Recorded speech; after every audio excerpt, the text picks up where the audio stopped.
Break बाद एक बार फिर आपका स्वागत है। दरअसल टोक्यो ओलंपिक में पैरालंपिक गेम्स में खेलने के लिए एक भारतीय दल भी टोक्यो जाने वाला और इन सभी खिलाड़ियों से विस्तार से बात कर रहे हैं प्रधानमंत्री नरेंद्र मोदी। सुनिए। रियो में आपका इवेंट है, तो फिर मैं घर छोड़ दिया उसी टाइम में और मैं बाहर आकर के गांधीनगर गुजरात में मैं ट्रेनिंग शुरुआत करती थी नेशनल कैंप में। अब तो आप आधे गुजराती हो गए हो। मैं तो 75% हो गया, 13 से 21 तक आज भी मैं वहीं पे ट्रेनिंग कर रहा हूँ। मेरे को गांधीनगर मेरी दूसरी, मैं मानता हूँ मेरी एक कर्म भूमि है, तो मेरे को बहुत अच्छा लगता है यहाँ पे।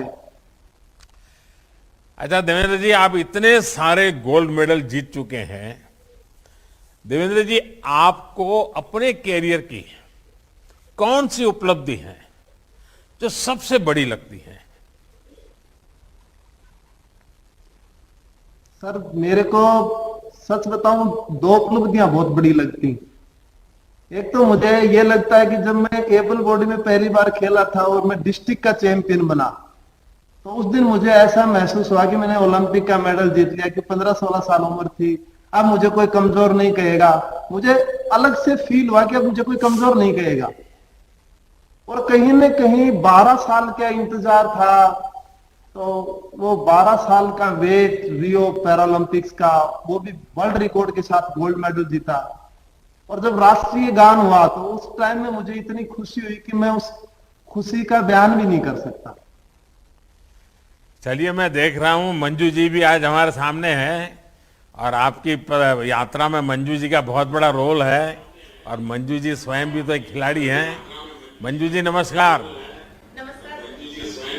मंजू जी, हम सभी को बताइए कि देवेंद्र जी किसी भी प्रतियोगिता में जाने से पहले वे टेंशन में रहते हैं कि खुश रहते हैं, या फिर आपको हर बार उनको मोटिवेट करना पड़ता है? नहीं सर, बहुत खुश रहते हैं। भगवान में बहुत विश्वास करते हैं और जो भी कर्म करते हैं पूरा 100% देते हैं और कॉन्फिडेंस के साथ जाते हैं सर। और इनका कॉन्फिडेंस देख के मेरे को ये लगता है कि ये सिर्फ इनको कंपटीशन खेलना ही है, मेडल तो अपना श्योर है, अपने देश के लिए मेडल तो लेके ही आएंगे। अब आप खेलती हो कि आपने बंद कर दिया? सर मैंने बंद कर दिया, बच्चों को संभाल रही हूँ, फैमिली को संभाल रही हूँ। अच्छा, जिया खेलती है? बताओ जी, बोलो। नमस्कार सर। जिया, क्या खेलती हो बेटा तुम? सर मेरा फेवरेट गेम बैडमिंटन है, तो मैं वो अच्छा। खेलती हूँ। और आप पढ़ती कहाँ पर हो? सर मैं जयपुर में पढ़ती हूँ। गांधीनगर जाती हो कभी? हाँ जाती हूँ सर। अच्छा, स्टैच्यू ऑफ यूनिटी देखने के लिए पापा ले गए कि नहीं ले गए तुम्हें? पापा के पास टाइम कम था ना, तो मंजू जी ले जाएगी। हाँ सर बिल्कुल लेके जाऊंगी। देखिए, टोक्यो से आने के बाद आप सब लोग, सब परिवार स्टैच्यू ऑफ यूनिटी पर जाइए, देखिए देश की शान कैसी है वहां। जिया, ये बताइए कि आपको भी अपने पिता की तरह, अब आप बैडमिंटन खेलती हो, लेकिन स्पोर्ट्स में क्या करना चाहती हो? किस प्रकार से आगे बढ़ना चाहती हो? तुम्हें तो माँ बाप दोनों ने बचपन से ही स्पोर्ट्स की दुनिया में जोड़ा है। सर मैं मेरे पापा की तरह इंडिया के लिए मेडल जीतना चाहती हूँ। वाह। अच्छा, अरविंद जी भी है यहाँ। अरविंद जी नमस्कार। भाई हैं आप, और भाई भाई तो एक प्रकार से दोनों दोस्त होते हैं, बहुत करीब होते हैं और एक दूसरे से बहुत कुछ सीखते भी हैं। आपने देवेंद्र जी से कौन सी सबसे बड़ी बात सीखी है? सर, देवेंद्र जी से सबसे बड़ी जो मुझे सीख मिली है वो ये कि बहुत जो भी काम करें वो बिल्कुल शांत मन के साथ करें और अनुशासन से करते हुए उस काम में अपना 100% एफर्ट लगाओ, ताकि आपका जो पूरा फोकस है वो उसी के ऊपर रहे। तो उस चीज से मुझे बहुत सीखने को मिला है और हम बहुत मोटिवेट होते हैं उस चीज से। चलिए, मेरा परिवार को सबको बहुत शुभकामनाएं और आप सभी से बात करके मुझे बहुत अच्छा लगा। देवेंद्र जी, आपकी यात्रा और सफलता पूरे देश को प्रेरित करती है। एक तरफ जहां जिंदगी ने आपको मुश्किल समय दिखाया, लेकिन आपने और ज्यादा हिम्मत दिखाकर देश का नाम रोशन कर दिया। आपने 23 वर्ष की उम्र में भी जो दमखम दिखाया, वही दमखम आज आप 40 वर्ष में भी दिखा रहे हैं। इस बार भी आप पूरा प्रयास करिएगा, लेकिन किसी दबाव में नहीं आइएगा। आपको और आपके परिवार को मेरी बहुत बहुत शुभकामनाएं। धन्यवाद जी। आइए हमारे एक और साथी, अब तो सारी दुनिया उनको देखने भी वाली है, मरियप्पन जी से बात करते हैं। मरियप्पन जी नमस्ते। वणक्कम सर। वणक्कम वणक्कम। मरियप्पन कैसे हो? सर बढ़िया सर। बढ़िया। अब हिंदी बोलना सीख लिया? थोड़ा थोड़ा सर।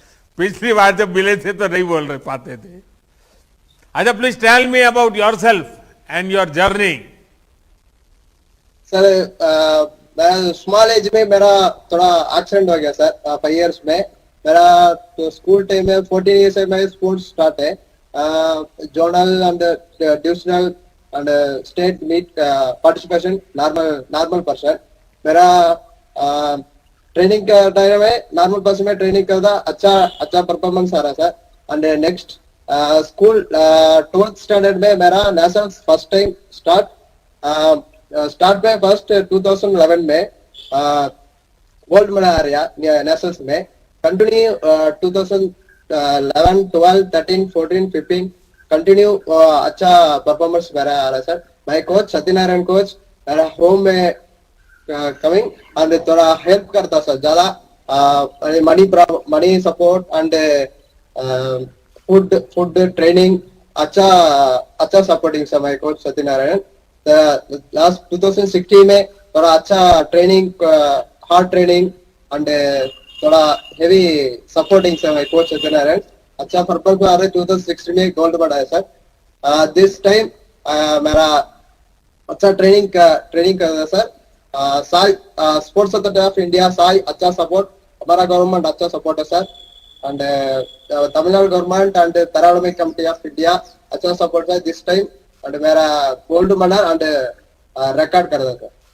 मरियप्पन, आप तो गोल्ड विनर है और अब आप मेरे जैसे सिनेमा जगत के एक्टर भी बाद में डायरेक्टर और प्रोड्यूसर बन जाते हैं, वैसे आप भी प्लेयर भी हैं और कोच भी बन गए हो।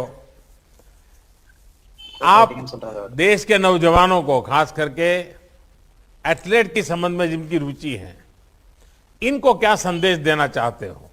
क्या मैसेज देंगे आप? सर एथलीट एथलीट अच्छा ट्रेनिंग करता, अच्छा परफॉर्मेंस आ रहा सर। ज्यादा एफर्ट एंड थोड़ा हार्ड ट्रेनिंग है सर। Don't give up. आपने तो बहुत बड़े बड़े इनाम जीते हैं और अपनी कैरियर एक प्रकार से हमेशा ही सफलता की कैरियर रही है। इस एक के बाद, विजय प्राप्त करने के बाद आपकी जिंदगी में इसका भी कोई रोल रहता है कि कभी डर रहता है कि अरे यार कभी हार गया तो, क्योंकि आपने तो एक ऊंचाई बना ली है?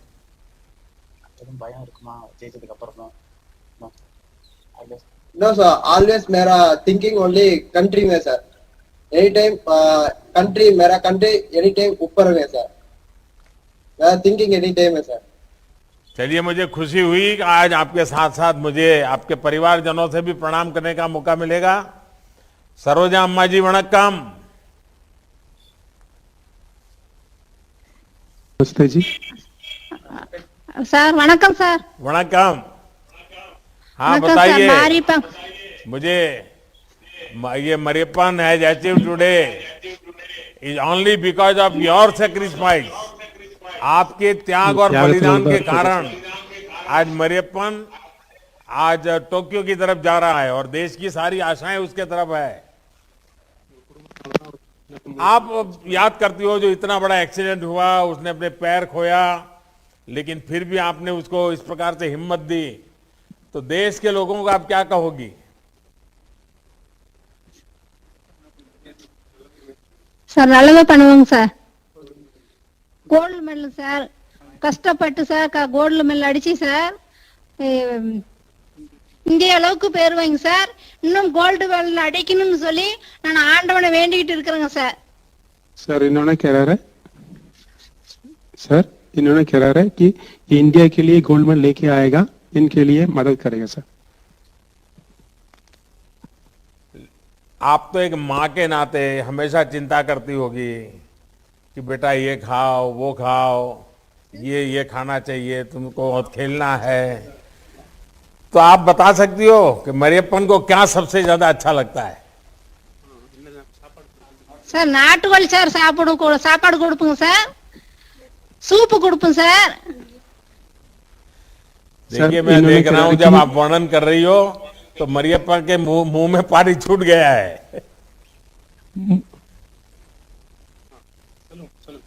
हाँ कौन भाई ट्रांसलेट कर रहे थे बताइए. सर इन्होंने कह रहा है कि देसी मुर्गी अच्छा लगेगा, उनका सूप भी पसंद करके पिएगा सर. अच्छा आपके भाई कुमार भी मेरे सामने है. வணக்கம் சார். हाँ वणक्कम कुमार, तो तुम भाई के लिए क्या कहना चाहोगे? சார் எங்க அண்ணன் வந்து எங்களுக்கு வந்து பெஸ்ட் ஃப்ரெண்டா கிடைச்சிருக்காரு சார். அவரால் எங்களுக்கு எல்லாத்துக்கும் பெருமை சார். நம்ம தமிழ்நாடு அளவு, சேலம் அளவு, பெரியவடமட்டி அளவு ரொம்ப பெருமை சேர்த்திருக்காரு சார் எங்க அண்ணன். இந்தியா அளவுக்கு எல்லாம் பெருமை சேர்த்திருக்காரு சார் அவர். सर इन्होंने कह रहा है कि ये भैया ने दोस्त जैसा मदद करेगा इनको, इन्हें ये जिला के लिए और हमारा इंडिया के लिए गोल्ड लेके आएगा बता रहा सर. अच्छा गोपी भी है. गोपी वणक्कम. वणक्कम सर. हाँ गोपी बताइए, तुम्हें मन नहीं करता है टोक्यो चले जाए साथ में? Sir yes sir. पैरालंपिक खिलाड़ियों से मोदी की चर्चा। और अब एक और अहम खबर का रुख कर रहे हैं। अफगानिस्तान में मौजूदा हालातों को देखते हुए भारत सरकार ने काबुल में स्थित राजदूत और उनके भारतीय स्टाफ को वापस बुला लिया है। वहीं भारतीय अधिकारियों और दूसरे लोगों को भी एयरलिफ्ट किया जा रहा है। वायुसेना का ग्लोबमास्टर C-17 एयरक्राफ्ट काबुल से 120 से ज्यादा लोगों को लेकर जामनगर पहुंच गया है। भारतीय राजदूत भी इसी विमान से पहुंचे हैं। अब ये विमान गाजियाबाद के हिंडन एयरबेस पर पहुंचेगा।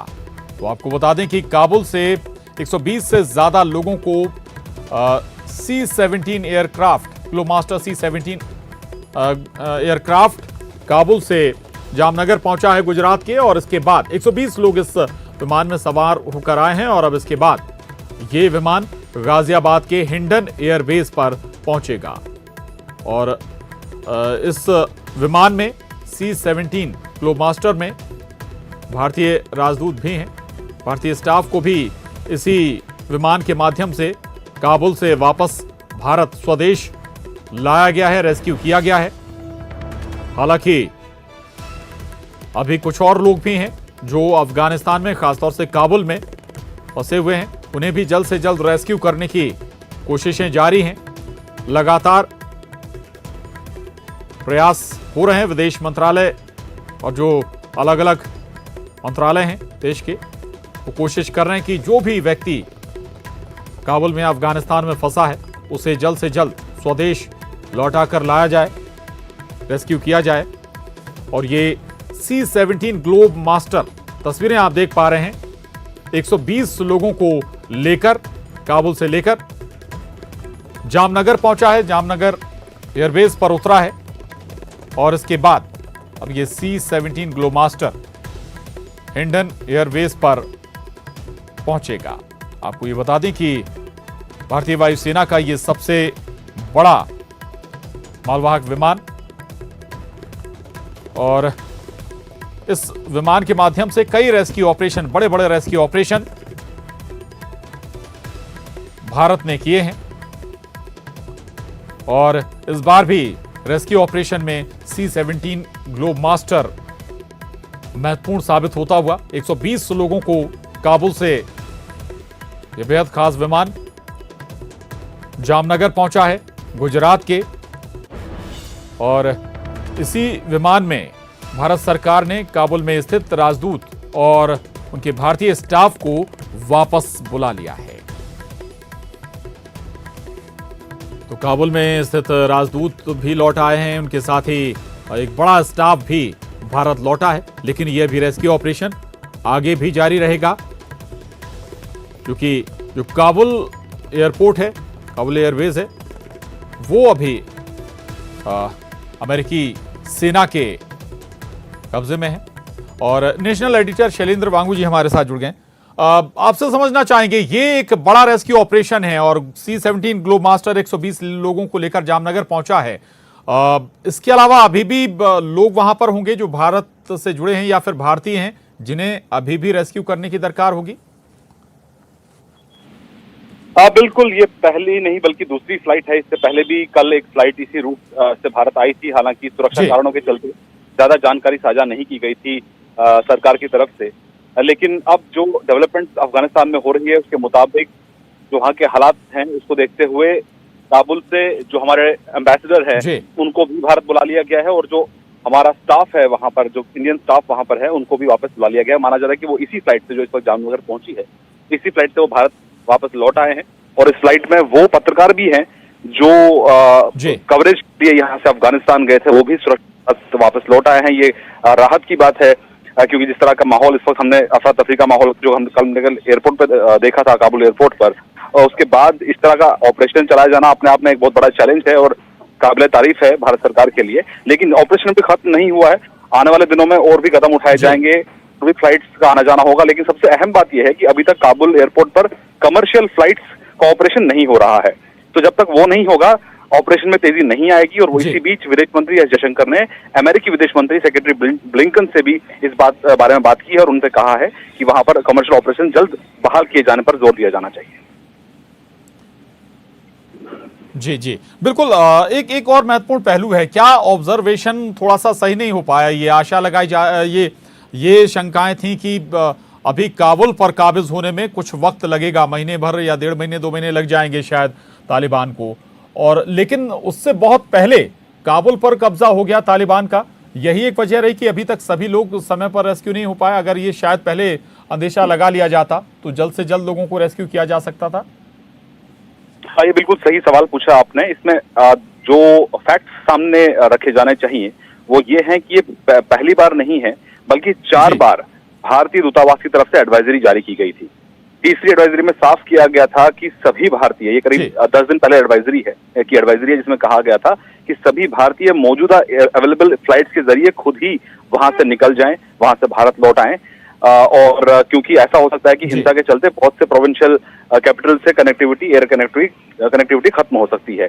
लेकिन उसके बाद एक जो चौथी एडवाइजरी आई थी उसमें भारत सरकार ने कहा कि भारतीय एडवाइजरीज को गंभीरता से नहीं लिया जा रहा है, जिसके चलते 3 भारतीय इंजीनियर्स को एक डैम से रेस्क्यू कराना पड़ा, जो कि डैम उस वक्त तालिबान के कब्जे में था। तो ऐसे में जाहिर तौर पर एडवाइजरीज लगातार जारी की जा चुकी हैं भारत सरकार की तरफ से, दूतावास की तरफ से, लेकिन कुछ भारतीयों ने जो वहां पर फंसे हुए हैं उन्होंने सही समय पर कदम नहीं उठाया। लेकिन अब फिलहाल कोशिशें की जा रही है, क्योंकि अब पूरी तरह से तालिबान काबिज हो चुका है, तो ऑपरेशन चलाकर वहां पर जल्द से जल्द वहां से भारतीय को सुरक्षित वापस भारत लाया जा सके।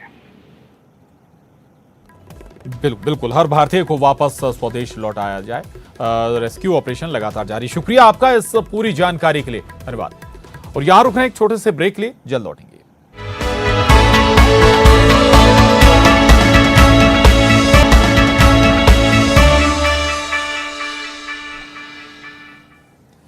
ब्रेक बाद अगली खबर का रुख करेंगे। तालिबान के काबुल पर कब्जा करने और देश में जारी अराजकता के कारण अपनी जान बचाने के लिए लोग बड़ी संख्या में पलायन कर रहे हैं। लेकिन काबुल में रतननाथ मंदिर के पुजारी पंडित राजेश कुमार ने काबुल से भागने से इनकार कर दिया। पंडित राजेश कुमार ने कहा कि कुछ हिंदुओं ने मुझसे काबुल छोड़ने का आग्रह किया और मेरी यात्रा और ठहरने की व्यवस्था करने की पेशकश की, लेकिन मेरे पूर्वजों ने सैकड़ों वर्षों तक इस मंदिर की सेवा की है। मैं इसे नहीं छोड़ूंगा। अगर तालिबान मुझे मारता है तो मैं इसे अपनी सेवा मानता हूं।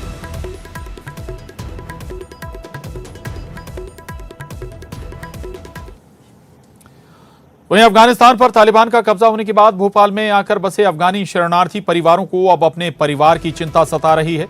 भोपाल में रह रहे अफगानिस्तान के लोगों ने अपने परिवार को बचाने की गुहार भारत सरकार से लगाई है। भोपाल में बसे ऐसे ही एक परिवार से बात की हमारे संवाददाता शरद श्रीवास्तव ने।